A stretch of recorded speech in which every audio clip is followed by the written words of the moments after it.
Assalamualaikum warahmatullahi wabarakatuh. Alhamdulillah. Alhamdulillahillazi yarfa'u man yasha wassalatu wassalamu ala asrofil anbiya wal mursalin wa ala alihi washabbihi ajmain amma ba'du. Para pemirsa di mana saja Anda berada, alhamdulillah di bulan suci Ramadan ini kita sudah menjalankan puasa yang ke-12 harinya. Semoga Allah selalu memberikan kita kesehatan badan kita. Tentu tujuan dalam kehidupan kita ini sebagai seorang muslim, kita harus betul-betul mempunyai cita-cita. Cita-cita kebahagiaan di dunia maupun di akhirat kelak.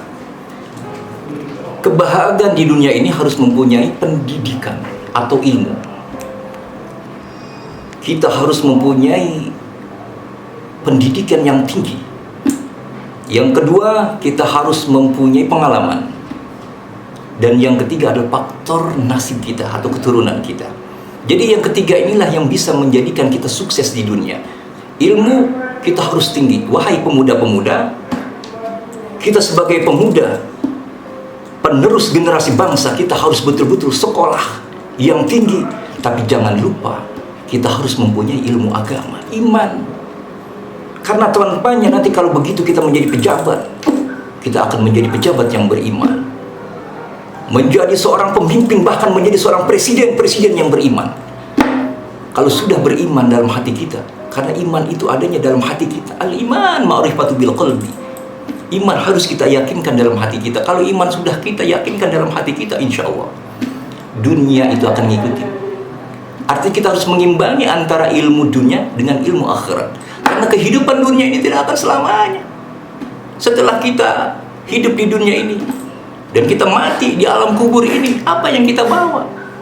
Harta benda tidak, jabatan, pangkat, semuanya kita tinggalkan. Yang dipertanyakan dalam kubur kita adalah man robuka, siapa Tuhan kamu? Wa man nabiyuka, siapa nabimu? Wa ma kiblatuka, siapa kiblatmu? Wa ma imamuka, siapa imammu? Wa ma ikhwanuka, siapa saudaramu? Kalau kita yang sudah beriman sudah terbiasa, Allah Tuhan kita, Nabi Muhammad Nabi kita, Al-Quran imam kita, kiblat, Ka'bah kiblat kita, kaum muslimin kita semua saudara seiman dan seagama. Itu semua pangkat dan jabatan, maka harus kita imbangkan. Kalau kita mau berkah, sukses di dunia dan akhirat ini, kita harus mempunyai ilmu. Mari saudara-saudaraku yang masih pemuda nih, ayo semangat belajar. Semangat belajar dan bercita-cita, harus bercita-cita. Apa cita-cita kita? Menjadi seorang dokter. Cari ilmu tentang masalah kedokteran, tapi jangan lupa ilmu agama, iman kita terapkan dalam hati kita, agar kita bukan hanya selamat di dunia saja, bahkan sampai akhirat. Jadi kita mempunyai keberkahan, menjadi orang yang bermanfaat buat orang banyak, itu Masya Allah. Dan yang kedua adalah faktor apa? Pengalaman. Kalau kita ilmu kita sudah tinggi, kita kalau nggak punya pengalaman juga percuma. Ilmu kita tinggi, kita nggak amalkan, itu ibarat kata pohon tak berbuah, percuma kita. Ilmu mau tinggi, jabatan, betitel apa, berjejer di punya jabatan, dokter, andos, SH, FA, semua segala macam. Kalau kita nggak amalin, percuma. Harus ada pengamalan. Dalam rukun Islam ini ya kita harus apa? Sholat. Karena dalam rukun Islam ini yang paling berat adalah sholat 5 waktu tuh amalnya. Dengan sholat 5 waktu ini, inna sholata tanha anil fahsya'i wal munkar. Sesungguhnya sholat itu bisa mencegah daripada perbuatan keji dan munkar. Tapi ada juga orang yang berbuat sholat, tapi mereka masih suka melaksanakan maksiat. Ada apa dengan sholatnya? Mungkin sholatnya kurang khusyuk. Banyak saudara-saudara kita yang sholatnya hanya sekedar pergerakan yang tidak sampai ke dalam hatinya, tidak menyerap dalam hati sholatnya. Nah, yang ketiga ini adalah faktor keberuntungan dalam dunia ini. Dengan harta benda, mungkin ada orang saudara-saudara kita yang juga dia nggak punya harta benda, dia miskin, rumah dia ngontrak. Tapi dengan adanya ilmu, insya Allah yang tadinya ngontrak jadi kebeli, itu ilmunya hebat. Makanya pemuda dari sekarang belajar sungguh-sungguh. Semua orang itu dari masih mudanya belajarnya luar biasa, semangat. Kata Rasulullah, man arada dunya fa'alaihi bil ilmi. Siapa yang mau berkehendak bahagia di dunianya, mempunyai keberhasilan di dunia, harus dengan ilmu. Man arada al-akhirah, maka harus dengan ilmu juga. Siapa yang menghendaki keselamatan akhirat harus dengan ilmu. Wa man aradahuma fa'alaihuma bil ilm. Ini harus dengan ilmu juga.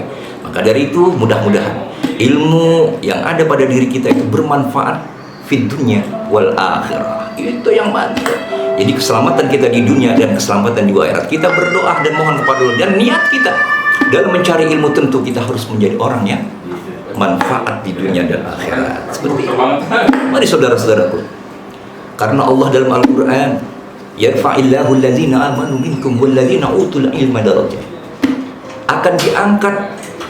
Yarfa'illahu allazina amanu minkum, akan diangkat oleh Allah Subhanahu wa taala dari golongan orang-orang yang beriman dulu.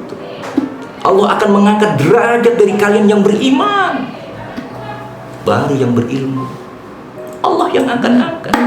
Kalau udah beriman sama Allah, insya Allah dunia ngikuti. Ilmu agama, ilmu dunia, ini ilmu apa? Ilmu umum harus kita pelajari terus. Mari saudara-saudaraku sekalian, tidak ada batasan kita mencari ilmu walaupun sudah tua. Walaupun sudah tua. Saya pernah ngajarin kakek-kakek. Saya bilang, ayo Ustaz, katanya, dia mau ngaji. Ustaz, saya mau ngaji. Oh, silakan. Kata kakek-kakek udah umur 70 tahun.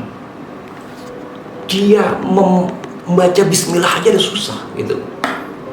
Inilah wahai pemuda, artinya apa? Kamu masih muda, kita masih muda. Kalau bukan dari muda apa? Kan ada nyanyian itu.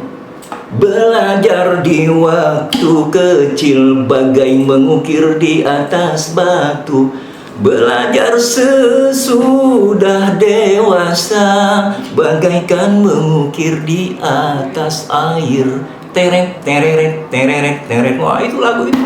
Jadi kalau dari masih kecil tuh insya Allah kita punya hafalan terus, kita ingatkan nih, makanan ilmu ini, otak ini kuda punya kita ada makanan ilmu.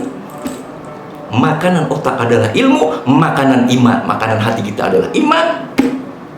Terus makanan fisik kita adalah kita beramal. Ya sholat kan harus pakai fisik. Oke?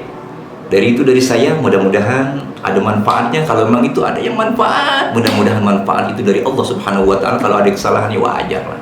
Manusia itu bukan orang yang sempurna, tapi itulah kelemahan Al-Fakir Samsul Bahri. Akhirnya dari saya, salam kenal. Mudah-mudahan Allah memberikan kita panjang umur untuk taat beribadah kepada Allah Subhanahu wa taala. Dari saya, wabillahi taufiq wal hidayah. Wassalamualaikum warahmatullahi wabarakatuh.